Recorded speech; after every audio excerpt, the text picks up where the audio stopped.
guys, I'm back with another haul.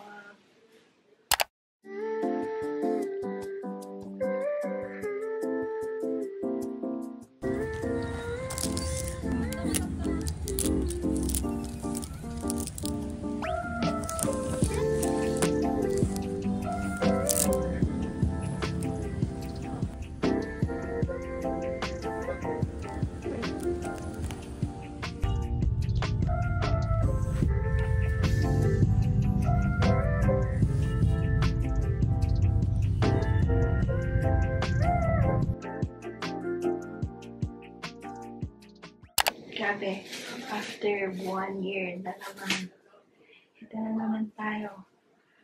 Ang late upload. Anyway, kagaling lang namin sa Pukay. At sobrang dami namin napabili. Actually, hindi lang ito eh. May binili pa yung kapatid ko, pero hindi ko na isasama kasi sobrang dami na. Ang total na gastos namin ay 130 plus 150, so that's 1,180. So anyway, let's start.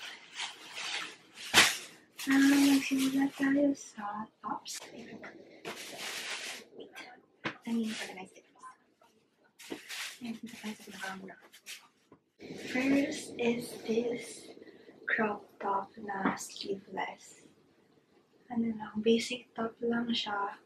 Inisip ko pwede siyang pambahay or some casual na parang lazy outfit. And that's 35 pesos. Tapos ito naman, so cool. Itong halter. Is this a halter top? Tie. Natatie sa leg. Tapos may heart detail siya. Ayan. Sa gitna. It's very sexy and cool. Ayan. Tapos sa likod, makikita nyo sa try-on. Ang ganda ng likod niya. 35 din to. Tapos, may isa pang t-shirt, black shirt, pero plain lang, pambahay lang. So, kaya naging 100 pesos yung tatlo. Ayan. Tapos, next, ay ito naman. Itong mukhang pambatang blouse na may gold details. Ayan. Medyo makatingal lang siya sa labas. Pero mukhang kaya naman. Kasi cute din siya. Tapos, ang brand niya pala ay Old Navy. Ayan. Tapos, yun lang naman siya. 80 pesos. Tapos, ito cute. This one. Pink na ayan, basta yan. Very classy tingnan na casual. Classy casual look. Tapos ito din. So ito, very pang beach na outfit. Ito siya. Tapos low back. Ayun yung parang kay Aramina na dress, yung color red. Yung movie, Mano po, I think yun. Yung color red. So, very low back. Is ganito yung peg na. Tapos, ayan, 80 pesos din yan.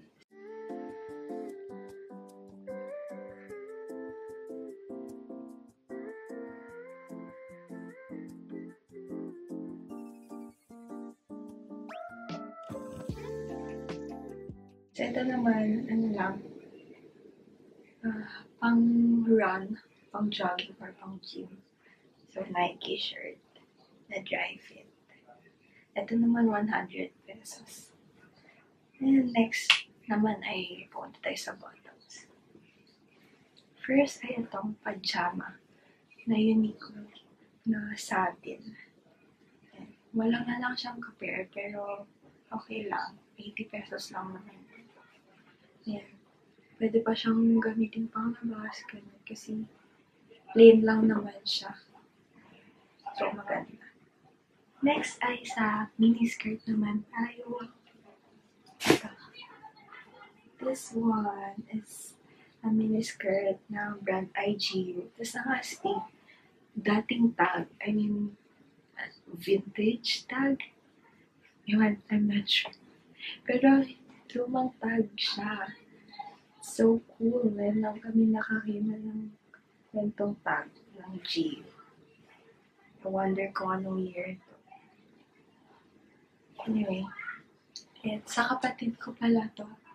Pero, ayan. This is only 50 pesos.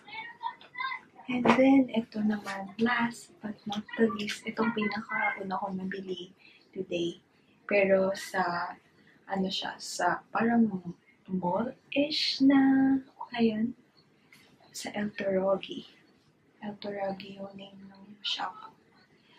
And, itong Gio din siya, tapos may tag. Ayan. Tapos, maganda, hindi siya ganun kaikli. So, it's safe siya gamitin. Okay? Ayan, safe siya. Medyo safe yung pakiramdam kapag suot siya.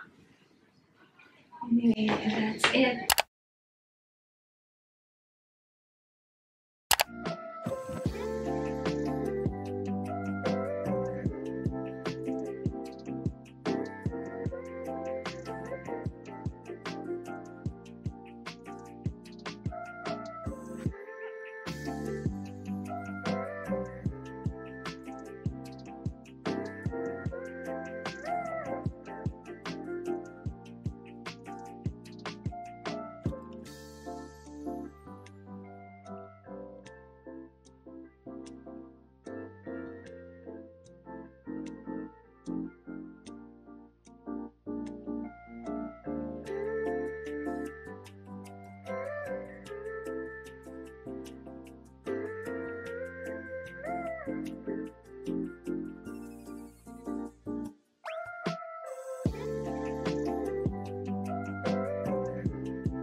That's it. Sana supportuhan niyo pa rin po yung channel ko kahit na hindi active.